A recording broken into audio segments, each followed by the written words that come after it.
Hello जी aspirants, welcome to Royal Institute of Competition. जैसा कि आप सबको पता है कि जोसा काउंसलिंग स्टार्ट हो चुकी है, तो ये वीडियो आपको हेल्प करने वाला है चॉइस फिलिंग पे। हम इस वीडियो में डिस्कस करने वाले हैं step by step choice filling options कैसे करना चाहिए, तो ध्यान से देखें इस वीडियो को।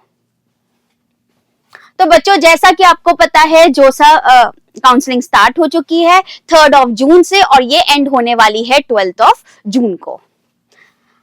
तो चलिए बच्चों देखते हैं काउंसलिंग की इंपॉर्टेंट डेट्स। ठीक है, तो जैसा कि आपको पता है कि रजिस्ट्रेशन और आपकी चॉइस फिलिंग स्टार्ट हो रही है 3 से, जो एंड हो गई है 12 तक एंड हो जाएगी।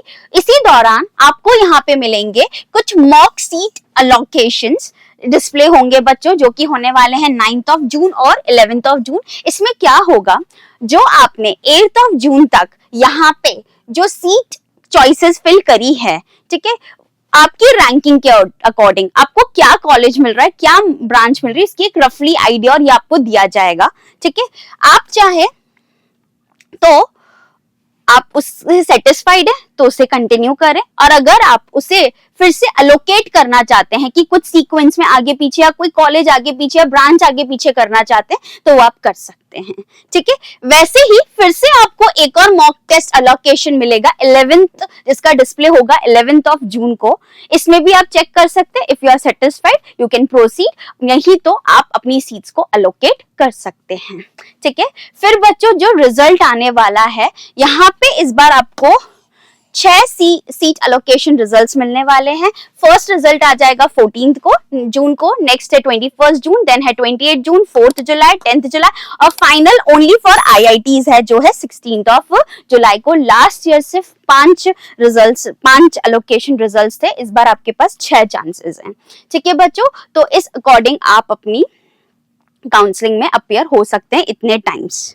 ओके, बढ़ेंगे आगे। एलिजिबिलिटी, कौन कौन बच्चे इस बार जोसा फॉर्म की काउंसलिंग में बैठ सकते हैं। तो बच्चों, इस बार ऐसा कोई जरूरी नहीं है कि आपने जी मेंस या जी एडवांस क्लियर किया हो। कोई भी बच्चा जिन्होंने ये एग्जाम अपीयर किया है, मतलब लास्ट टू लास्ट जिसकी रैंक है, वो भी इस काउंसलिंग में बैठ सकता है। ओके स्टूडेंट्स, तो क्या लिखा हुआ है, must qualify JEE Advanced depending on college type, मतलब मस्ट क्वालिफाई।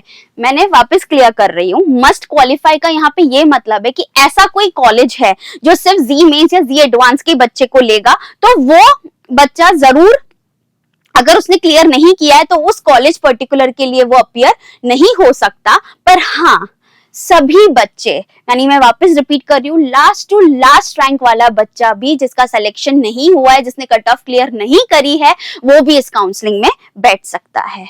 फिर अगर आपका बोर्ड क्राइटेरिया देखें तो जो बच्चे जनरल और ओबीसी में आते हैं उनको 75% चाहिए एंड अबव, एंड जो SC ST या PWD में है उनको 65% चाहिए अपने बोर्ड एग्जाम में, यानी मिनिमम 65% चाहिए। ठीक है, और जिन बच्चे दूसरे जिनके परसेंटाइल सिस्टम चलता है तो वो टॉप 20 परसेंटाइल में उस पर्टिकुलर में होने चाहिए, पर्टिकुलर बोर्ड में होने चाहिए।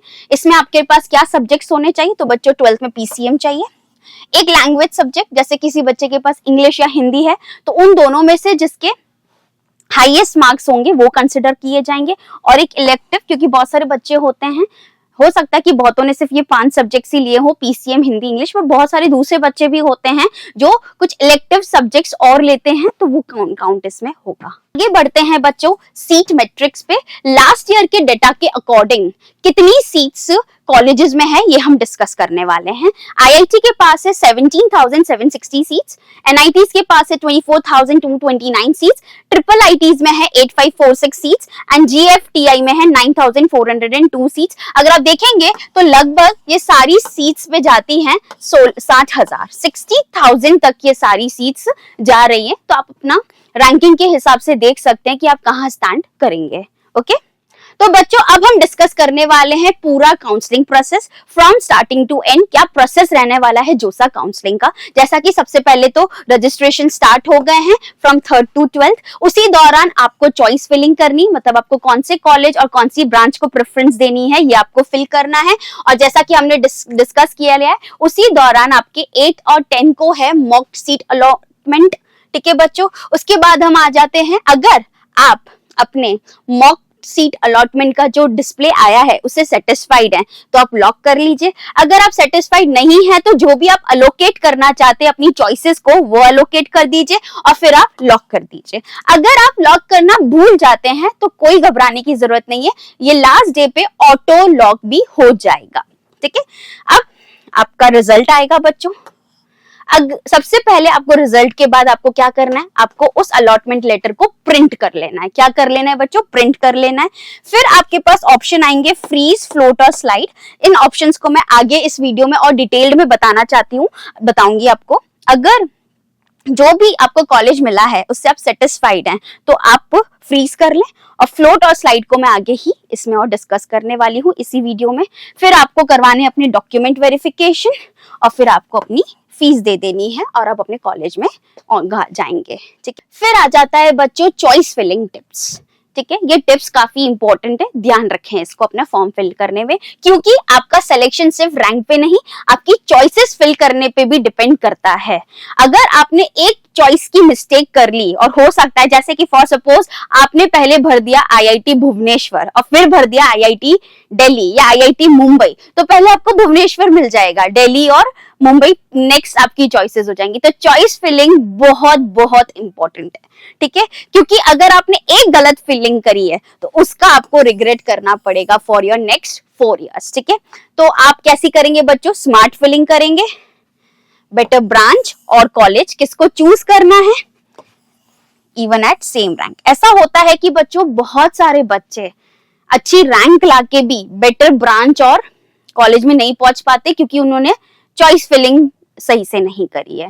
ठीक है, तो जो आपकी रैंक आई है, एक बार बहुत बार ऐसा भी होता है कि पीछे वाली रैंक्स वाले को अच्छा कॉलेजेस मिल जाता है, तो आपका चॉइस फिलिंग प्रोसेस बहुत एक्यूरेट होना चाहिए। अब बच्चों का अगला क्वेश्चन होता है कि हम कितनी चॉइसेस फिल कर सकते हैं।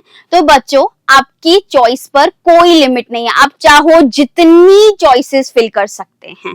ठीक है, तो इन JoSAA counselling 2025 there is no limit, कोई लिमिट नहीं है, आपकी इच्छा 500 600 जितनी आप चॉइसेस फिल करना चाहते हैं कर सकते हैं। It's a time taking process, तो इसे बहुत ध्यान से बहुत सोच समझ के फिल करें। ठीक है बच्चों, और आप जितनी ज्यादा चॉइसेस फिल करेंगे उतनी ज्यादा आपके पास चांसेस रहेंगे, इतनी ज्यादा प्रोबेबिलिटी होगी कि आपको अच्छे कॉलेजेस में सीट मिल पाए। ठीक है, अपनी रैंकिंग अपने मार्क्स के अकॉर्डिंग। ओके, तो ज्यादा से ज्यादा आप चॉइसेस यहाँ पे फिल कर सकते हैं, there is no boundation. Next बच्चों, जो आपको ऑप्शंस फिल करने हैं अपनी काउंसलिंग फॉर्म में, उसमें आपकी हाई प्रेफरेंस चॉइसेस हैं, उन्हें आप सबसे ऊपर रखें, क्योंकि जो आप कॉलेज या उसकी ब्रांच पहला सेलेक्ट करेंगे वो आपका फर्स्ट प्रेफरेंस माना जाएगा।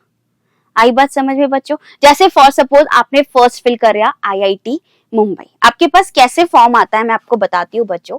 पहले आपके पास यहाँ पे लिखा आएगा कॉलेज नेम और फिर आएंगी उनकी ब्रांचेस। ठीक है, जैसे सबसे पहले आया आपके पास लिखा हुआ आईआईटी मुंबई, और आईआईटी मुंबई के सामने पहले लिखी आ गई केमिकल इंजीनियरिंग। ठीक है, आपने फॉर सपोज आईआईटी मुंबई की फर्स्ट ब्रांच कर ली और कंप्यूटर साइंस आया नेक्स्ट पे, और कंप्यूटर साइंस को आपने सेकंड प्रेफरेंस दी, यानी उसमें सेकंड टिक किया, तो बेटा इसका ये मतलब हो गया कि आईआईटी मुंबई में सबसे पहले आपकी प्रेफरेंस जाती है केमिकल इंजीनियरिंग पे और फिर जाती है कंप्यूटर साइंस इंजीनियरिंग पे। तो नहीं बच्चों, आपको एक लिस्ट अच्छे से प्रिपेयर कर लेनी है कि इस कॉलेज की इस ब्रांच को मुझे सबसे पहले प्रेफर करना है, जिस पे आपने फर्स्ट टिक किया वो आपकी फर्स्ट प्रेफरेंस मानी जाएगी। राइट बच्चों, तो अपनी प्रेफरेंस को जरूर इसमें बिल्कुल सही से भरें। ठीक है, सो जोसा follows a sequential preference based algorithm. जो आपने सबसे पहले भरा है उसको वो पहले काउंट करेंगे, फिर नीचे नीचे नीचे, तो सीक्वेंस आप बिल्कुल सही से भरें। ठीक है, you are considered for your topmost choice first. ठीक है, तो आपको सबसे पहले वो भरना है जो आपकी टॉप चॉइसेस हैं।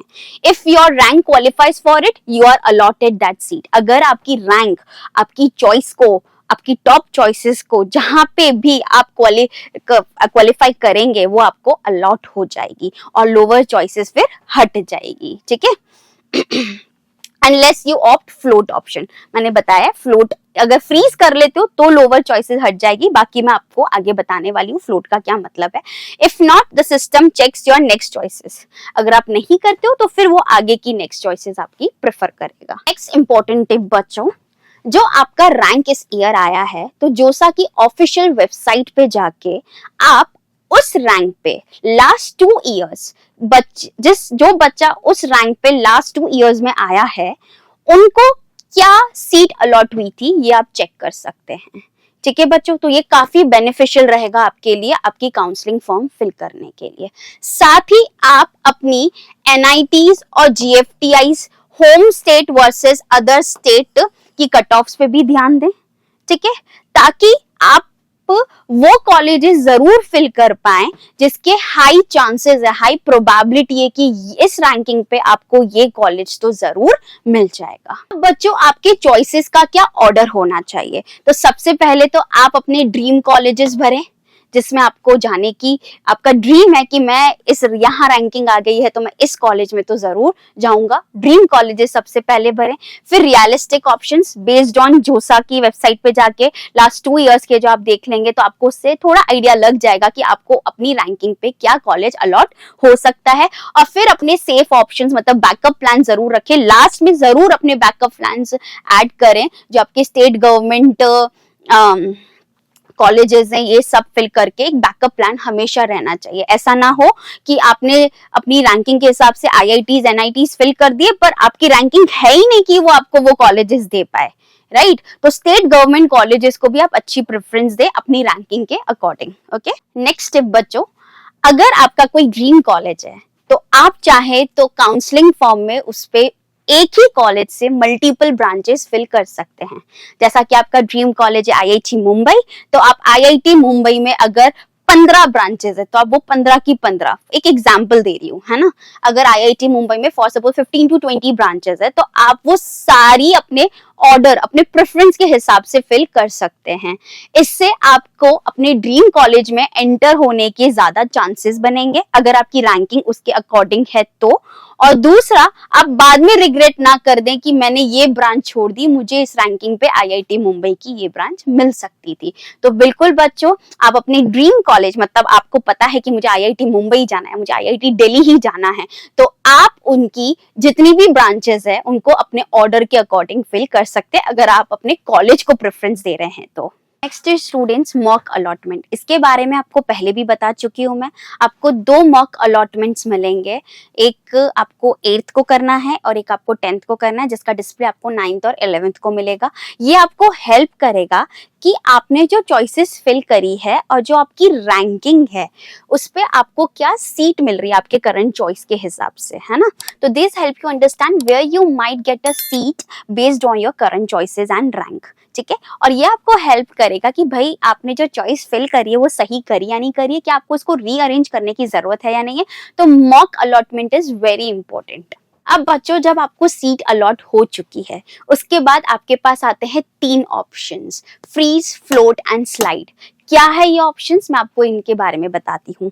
फ्रीज मतलब जो सीट आपको अलॉट हुई है, you are happy with it और आप उसमें एडमिशन लेना चाहते हैं, ठीक है। तो you are happy with the seat allotted और अब और फर्दर आपको काउंसलिंग में पार्टिसिपेट नहीं करना है, तो आपको नो फर्दर अपग्रेडेशन आपको चाहिए। This is your final decision, you accept and exit the counselling. मतलब ये आपका, अगर आपने फ्रीज कर दिया that means it's a last step of your counselling कि जो आपको सीट मिली है you are happy with it, आप उसे एक्सेप्ट कर रहे हैं और अपनी काउंसलिंग को एग्जिट कर रहे हैं।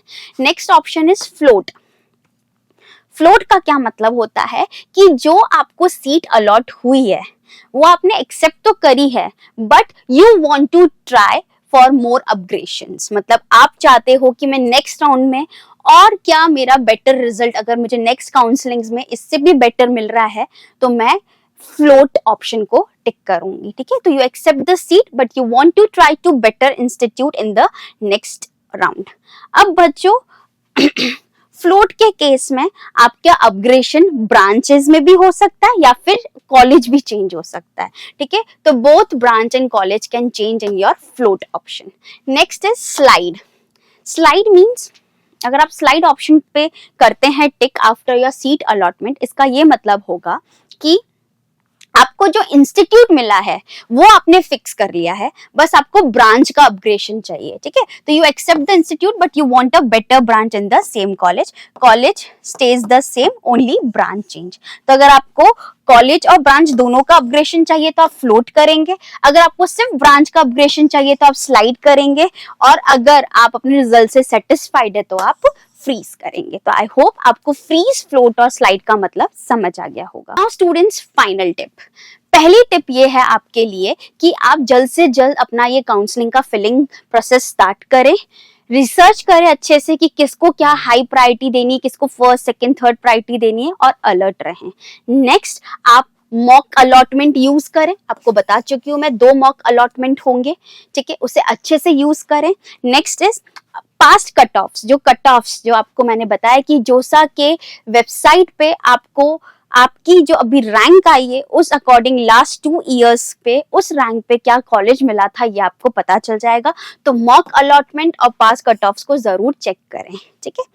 हेजिटेट ना करें कि भाई मैं तो इतनी कम रैंकिंग पे ये कैसे कॉलेज फिल करूं, नहीं, aim high but always keep a backup. मतलब जैसा कि मैंने बोला है, आपके स्टेट कॉलेजेस और गवर्नमेंट कॉलेजेस और इनको भी आप प्रेफरेंस दें, ठीक है। ऑर्डर आप अपना अकॉर्डिंगली रख सकते हैं।